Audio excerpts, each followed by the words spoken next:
কোথা থেকে এসেছো তোমরা? আমরা আরামবাগ নকুন্ডা থেকে আসছি।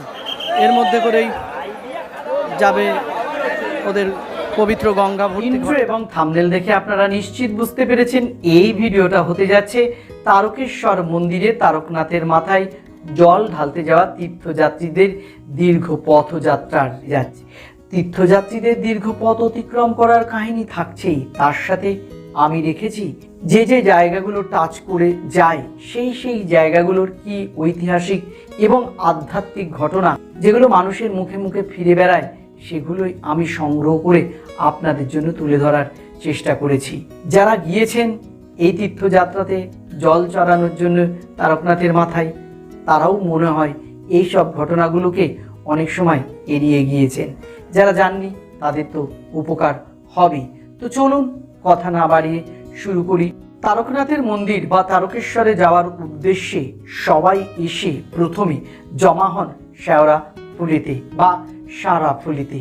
এই সারাফুলি হলো তারকনাথ মন্দিরের যাওয়ার প্রবেশ দ্বার। এখান থেকে এই যাত্রাপথে তারা গিয়ে প্রথম যেখানে বিরাম নেয় সেটা হলো ডাকাত কালীবাড়ি।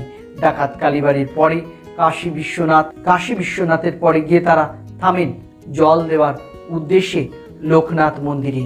লোকনাথ মন্দিরের পরেই শেষ গন্তব্য তারকেশ্বর মন্দিরে।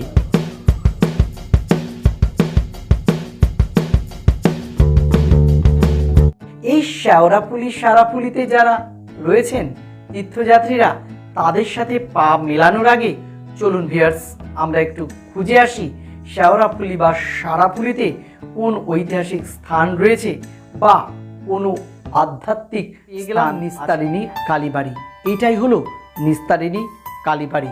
এই নিস্তারিণী কালীবাড়ি তৈরি করেছিলেন বা প্রতিষ্ঠা করেছিলেন 1829 খ্রিস্টাব্দে বর্ধমানের রাজা হরিশ্চন্দ্র রায়। রাজা হরিশ্চন্দ্র রায় এই মন্দির প্রতিষ্ঠা করেছিলেন নিস্তার পাওয়ার জন্যে। তিনি নিস্তার পেতে চেয়েছিলেন পাপ থেকে। কেন পাপ থেকে নিস্তার পেতে চাইলেন সে এক ভয়ঙ্কর ব্যাপার। একদিন রাজা নিজের কাজে বাড়ির বাইরে গেলেন। যখন বাড়িতে ফেরত আসলেন দেখলেন তার 3 স্ত্রী নিজেদের মধ্যে ঝগড়া করছে। সেই সময়তে তিনি মেজাজ হারিয়ে কোমর থেকে তরবারি বার করে বড় স্ত্রীর গলাটাকে একদম মুন্ডুটাকে দেহ থেকে আলাদা করে দিলেন। তিনি পরে যখন ক্ষান্ত হলেন বা রাগ থেমে গেল তখন তিনি অনুশোচনায় একদম ম্রিয়মান হয়ে গেলেন।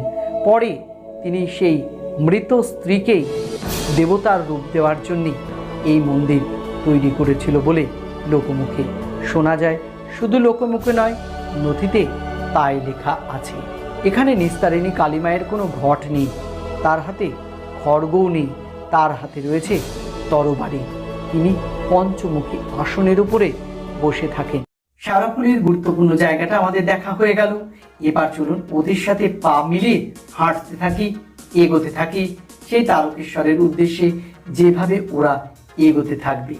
তবে ভিউয়ার্স, এখানে দাঁড়িয়ে একটা প্রশ্ন কিন্তু মাথাতে আসছে যে এত লাখো লাখো তীর্থযাত্রী পুণ্যার্থী আসছেন, তারা কি শুধু এই শেওড়াফুলির ঘাটে স্নান করছেন?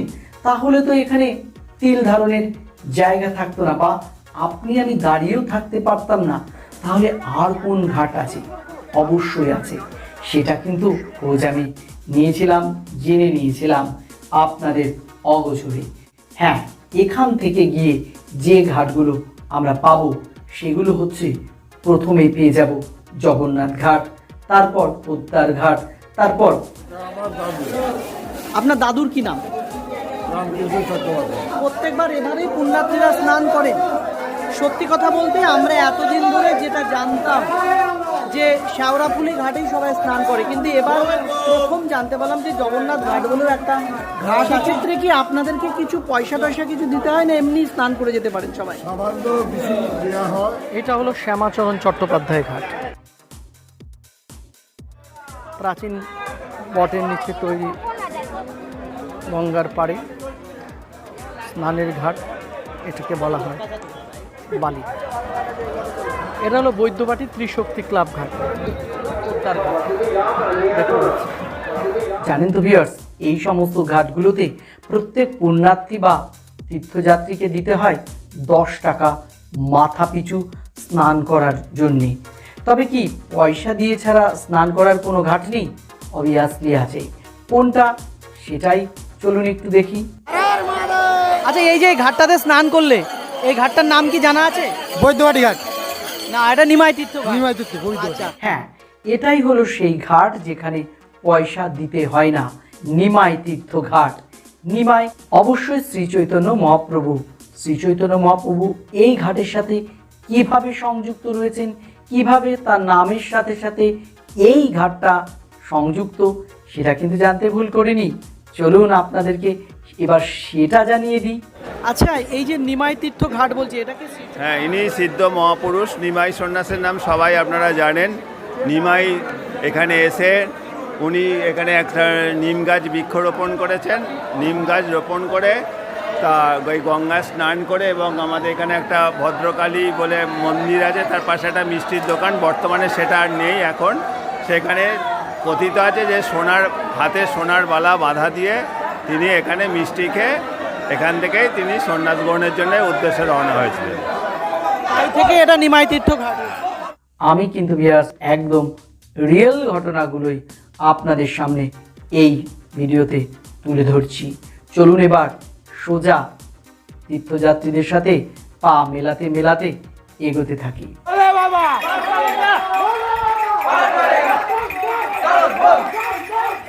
দেখছেন তো রাস্তায় তাদের পোশাকের কত বৈচিত্র্য, কত রকমের পোশাক, কত রকম তার কালার, রং, সবুজ, নীল, সাদা, কালো, গেরুয়া, কত রকম। আপনি এই দীর্ঘ যাত্রাপথে যদি একবার ডানে বায়ে তাকিয়ে কিছু দেখার চেষ্টা করেন, তাহলেই আপনি ফেঁসেছেন। প্রতি মুহূর্তের আনন্দ এন্টারটেইনমেন্ট থেকে বঞ্চিত হয়ে যাবেন। যদি আপনি সোজা বরাবর ভিড় দেখার জন্যে চোখটা ফেলেন, তাহলে আপনার চোখে কি পড়বে জানেন?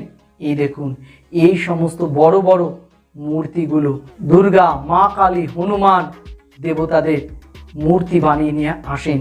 তারা তাদের সেই আধ্যাত্মিক দর্শনে যা ভাবেন, ভোলানাথকে নিয়ে তাদের যা চিন্তা ভাবনা রয়েছে, সেই সমস্তগুলো এই মূর্তির মধ্যে তারা প্রকাশ করেন। তারা দীর্ঘ যাত্রাপথে একবারের জন্যেও সেই মূর্তি টানার ক্ষেত্রে কখনোই ক্লান্ত বোধ করেন না। হ্যাভিয়ার্স, এটা প্র্যাকটিক্যাল। আমি একদম ঢিল দূরত্ব থেকে তাদেরকে দেখেছি।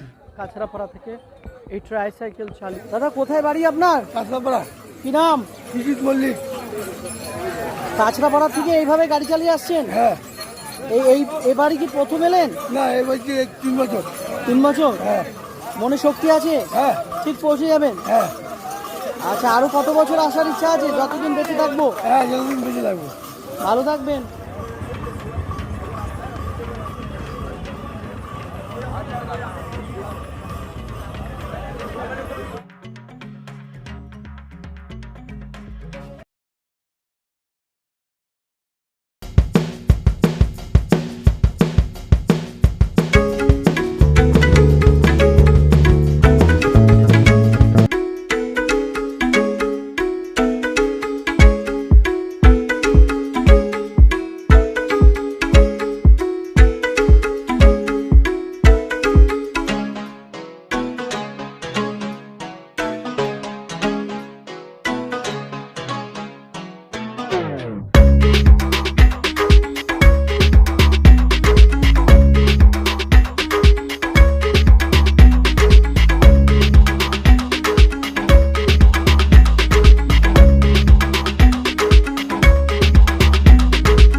থেকে? কখন বেরিয়েছিল বাড়ি থেকে? বাড়ি থেকে সন্ধ্যাবেলা বেরিয়েছিলাম বেশি। আচ্ছা আচ্ছা, এটা বাবার কি মূর্তি? চণ্ডীরূপ।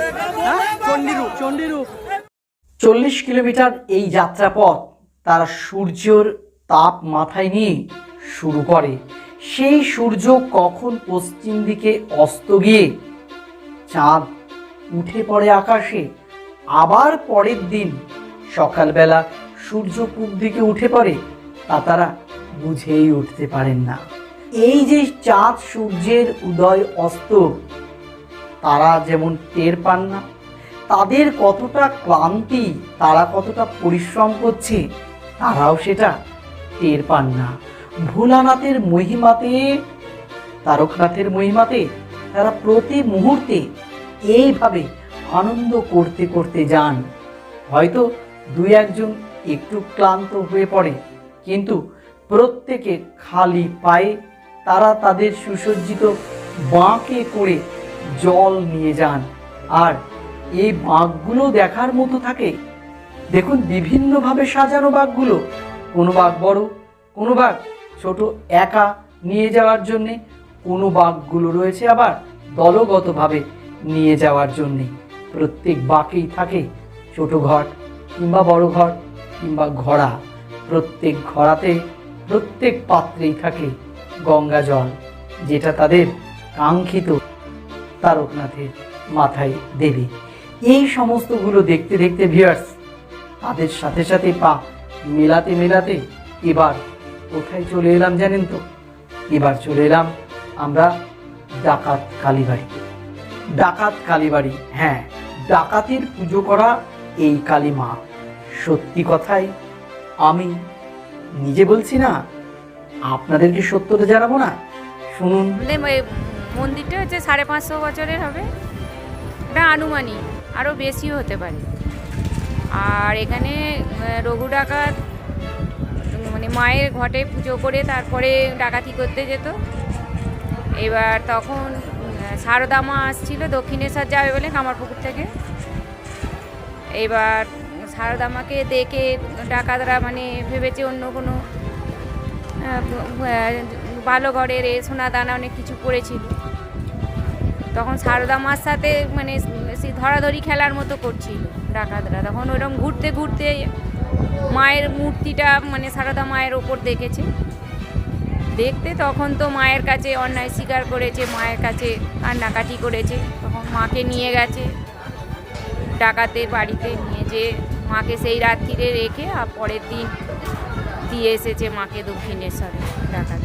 যেটা বলছি রঘু ডাকাত, তবে শুধু যে রঘু ডাকাতের কথাই ভেসে বেড়ায় তাই নয়, রঘু ডাকাতের সাথে ভেসে বেড়ায় গগন ডাকাতের কথাও। কোনো একদিন মা শারদা অসুস্থ রামকৃষ্ণ দেবকে দেখার জন্য তিনি বেরিয়ে পড়েছিলেন। তিনি বেছে নিয়েছিলেন এই জঙ্গল আকীর্ণ জায়গাটাকে। এখন এখান দিয়ে রাস্তা হয়েছে, কিন্তু সেই সময়তে এখানে জঙ্গল ভরাই ছিল। সেই জঙ্গলের রাস্তা দিয়ে যখন তিনি যাচ্ছিলেন, তখন রঘু ডাকাত বা গগন ডাকাতের দল মাকে চেপে ধরেছিলেন, মানে শারদা মাকে চেপে ধরেছিলেন। তার গায়ে যে সোনা গয়নাগুলো ছিল সেগুলো তারা খুলে নিতে চাচ্ছিলেন, কিন্তু ঘটে গেল অলৌকিক ঘটনা। যখন তারা মাকে নিয়ে, শারদা মাকে নিয়ে উপহাস অট্টহাস্য করছিল, সেই সময়তে দেখতে পেলেন এই যে ডাকাত কালী মায়ের রূপ দেখেছিল, পায়ে প্রণাম করেছিল, এবং রাত্রি অনেক হয়ে গিয়েছিল বলে মাকে তারা তাদের ডেরায় রেখে দিয়েছিল।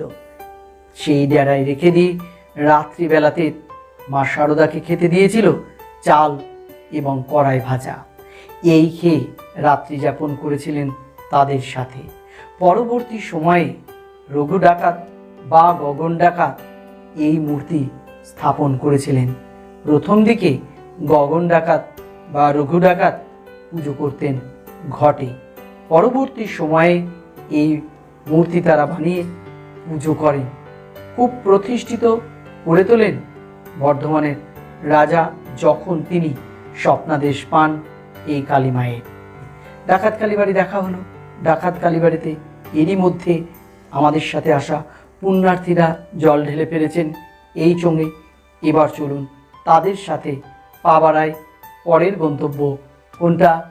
অবশ্যই কাশী বিশ্বনাথ। তীর্থযাত্রীরাও তীরের বেগে পা এগিয়ে চলেছেন।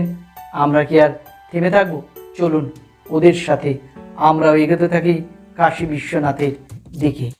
এই দেখো, এত কথা বলতে বলতে আমি কোথা থেকে এসেছি সেটাই জানানো হয়নি।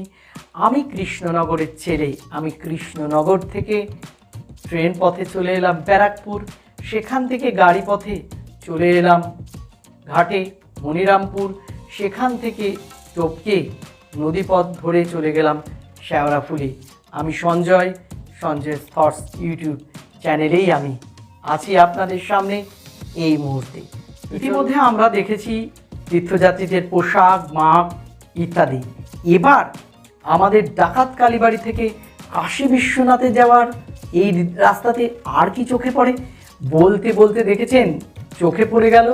দেখতে পাচ্ছেন একজন পিতার বাঁকের একদিকে যেমন ঘোড়া রয়েছে, আর একদিকে রয়েছে তার নিজের সন্তান। দেখতে পাচ্ছেন? চলুন একবার কথা বলি কী কারণে নিয়ে এসেছে সাথে করে। দেখুন আরও পিতারাও রয়েছে, তারাও নিয়ে আসে এইরকমভাবে। প্রত্যেকের দৃঢ় বিশ্বাস এই দীর্ঘ যাত্রাপথে তাদের মহাদেব তাদের প্রতি প্রসন্ন হবেন, তাদের প্রতি আশীর্বাদ দৃষ্টি দিয়ে তাদের মনোবাঞ্ছা পূর্ণ করবেন। ও একদম নির্বিকার, ও ঠিক খেলায় ব্যস্ত। তো জেনে নি ওকে কেন এভাবে একদিকে বাঁকের মধ্যে রাখা হয়েছে, দেখে জেনে নি ওদের কাছ থেকে।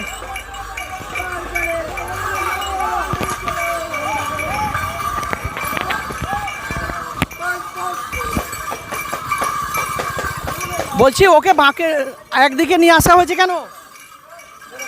মনটা আছে, মনটা আছে। মানত ছিল, কি মানত ছিল? মনটা আছে, ও ওকে বাঁকের মধ্যে নিয়ে যাবে। আচ্ছা আচ্ছা, কিছু হয়েছিল নাকি ওর ছোটবেলাতে? ছোটবেলায় কিছু হয়নি, ও প্রথম হয়েছে না, এই জন্যে। যখন ওর মা এসেছিল ও পেটে ছিল, বাবার কাছে এসেছিল, বাবার কাছে গেছে, ছেলে হয়েছে, ওই জন্যে বাবাকে মানতে করলো আমার ছেলে হলে আমি নিয়ে আসবো। আচ্ছা ঝুড়ি করে কি নাম দেওয়া হয়েছে? নাম কাবা সমীর। সমীর। হ্যাঁ, ঠিক আছে, সমীরের উজ্জ্বল ভবিষ্যৎ কামনা করছি। খুব ভালো থাকবে তোমরা। ওই জন্য নিয়ে যাচ্ছি। এইসব দেখতে দেখতে চলে এলাম কোথায়? চলে এলাম কাশী বিশ্বনাথে। কাশী বিশ্বনাথে কি আছে ব্যতিক্রমী? পেছনে যে দুটো জায়গা দেখলাম তার থেকে আলাদা। ভাবতে ভাবতে বা দেখতে দেখতেই চলে এলো সামনে। দেখতে পাচ্ছেন তো কত বড় গোলাকার চৌবাচ্চা, এর মধ্যে পা ডুবিয়ে তীর্থযাত্রীরা বসে আছেন। কেন জানেন? এর মধ্যেকার জল উষ্ণ গরম জল। তীর্থযাত্রীদের জন্যেই এই জল রাখা থাকে, যারা পায়ে হেঁটে যে ব্যথা যন্ত্রণা নিয়ে এসেছে সেই ব্যথা যন্ত্রণা থেকে একটুখানি মুক্তি পাওয়ার জন্যে বা একটু ব্যথা প্রশমিত হওয়ার জন্যে এই ব্যবস্থা করে রাখে বরাবর কাশী বিশ্বনাথ মন্দিরের যারা দায়িত্বে থাকেন। কাশী বিশ্বনাথের মন্দিরে শুধু এটাই নয়, আর কি আছে দেখি। দেখুন এখানেও রয়েছে জল ঢালার ব্যবস্থা। কাশী বিশ্বনাথে যেরকম জল দেওয়ার রয়েছে তেমনি কিন্তু এখানে ঘুরতে আসার মতো একটা পরিবেশ রয়েছে। দেখতে পাচ্ছেন, দেখুন এখানে রয়েছে জটায়ুর ডানা কেটে দিচ্ছে রাবণ যখন সীতা হরণ করেছিল, যে ঘটনাটা রামায়ণে রয়েছে সেই ঘটনাটাও এখানে পুতুলের মাধ্যম দিয়ে তুলে ধরা হয়েছে। এরকমও কিন্তু নানান সৌন্দর্য রয়েছে কাশী বিশ্বনাথে, অন্য সময়ে এসে দেখার মতো। এরপরে আমরা আর কি দেখব? কাশী বিশ্বনাথেই কি থাকবো? ওরা যারা রয়েছে না, আমরা দেখতে এসেছি, আমরা পায়ে হেঁটে যারা এগোচ্ছে তাদের সাথেই চলতে থাকি। হয়তো কিছুক্ষণের মধ্যেই দিন ফুটে উঠবে। চলুন এগোতে থাকি। দেখুন রাস্তার মধ্যে কি করছে, ক্লান্তিতে শুয়ে পড়েছে, বিশ্রাম নিচ্ছে। আবার দেখুন আর এক দল কি করছে, আর এক দল ফুর্তি করছে। দেখছেন তো ধোঁয়া উঠছে। ঠিক আছে, ছেড়ে দিই, চলুন এগোতে থাকি। হ্যাঁ, এবার যেন একটু তীর্থযাত্রীদের ভিড়টা হালকা হচ্ছে। কি কারণ? তারা কি কোনো জায়গায় বসে পড়লো নাকি? ও আচ্ছা আচ্ছা, চোখে পড়েছে, আরাধনা ট্রাস্ট। চলুন ভেতরে যাই। দেখুন একদম কি এলাই ব্যবস্থা আরাধনা ট্রাস্টে, সত্যিই অমায়িক ব্যাপার। এখানে অসংখ্য তীর্থযাত্রীদের যেমনি থাকার জায়গা রয়েছে, তেমনি তীর্থযাত্রীদের স্নান করা, পায়খানা করা, টয়লেট করা, সমস্ত কিছুর ব্যবস্থা রয়েছে। সাথে সকালবেলাতে তাদের যেরকমভাবে বাড়িতে শুরু হয় চা বিস্কুট দিয়ে সকালবেলার খাওয়াটা, তারও ব্যবস্থা রয়েছে। শুধু এই আরাধনা ট্রাস্টে নয়, রাস্তা দিয়ে আসতে গেলে এরকম অনেক কিছুই মানুষকে দেওয়ার জন্যে, তীর্থযাত্রীদেরকে দেওয়ার জন্যে দাঁড়িয়ে থাকে। অবাক হয়ে যাবেন আপনি, অবাক হয়ে যাবেন। যদি আপনি চোখের সামনে থেকে দেখে থাকেন তাহলে ভাবতে পারবেন যে এই দীর্ঘ তীর্থযাত্রাতে তীর্থযাত্রীদেরকে আর একদল মানুষ ভগবান মনে করেন। এই দেখুন, তীর্থযাত্রীরা এসে বসবেন বলে ঝাঁট দিয়ে পরিষ্কার করে রেখেছে। দেখুন, বিছানা পর্যন্ত দিয়ে রেখেছে। সত্যিই ভাবতেই অবাক লাগে। এখানে জীবকে শিব রূপে সেবা করা হয়, কারণ এখানে দেখুন বিবেকানন্দ দণ্ডায়মান। বিবেকানন্দের উপস্থিতিতেই পরিষ্কার এটা ভেবে নিতেই হবে যে মানুষকে এখানে দেবতা মনে করছেন একদল। এই সমস্ত কিছুই তো শেখার থাকে বলুন। আমরা যেতে যেতে তীর্থযাত্রীদের এই দীর্ঘ পরিশ্রম, এই দীর্ঘ যে যাত্রা, তারা যে কতটা দেহের খাটুনি করে এগোচ্ছে, আর তার সেই খাটুনির মাঝখানে একটুখানি কেউ সেবা করে সেই পুণ্য অর্জন করার উদ্দেশ্য নিয়েই কেউ কেউ থাকেন। তাদেরকেও অনেক অনেক ধন্যবাদ আমার পক্ষ থেকে। চলুন এগোতে থাকি, আর বেশি দূর নেই, আর খানিকক্ষণ থাকতে হবে।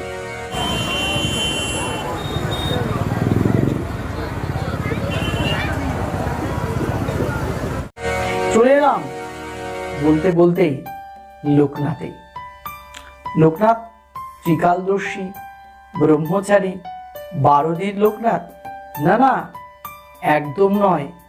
এখানে স্বয়ংভূ লিঙ্গ লোকনাথের কথিত আছে, মানুষের মুখে মুখে ভেসে বেড়ায়। এই লোকনাথ নাকি তারকনাথের দাদা। তারকনাথের দাদা লোকনাথ, তিনি নাকি তারকনাথের মন্দিরের আগেই প্রতিষ্ঠিত হয়েছিলেন। আর গোড়া থেকেই এই স্বয়ংভূ লোকনাথকে জল ঢালা।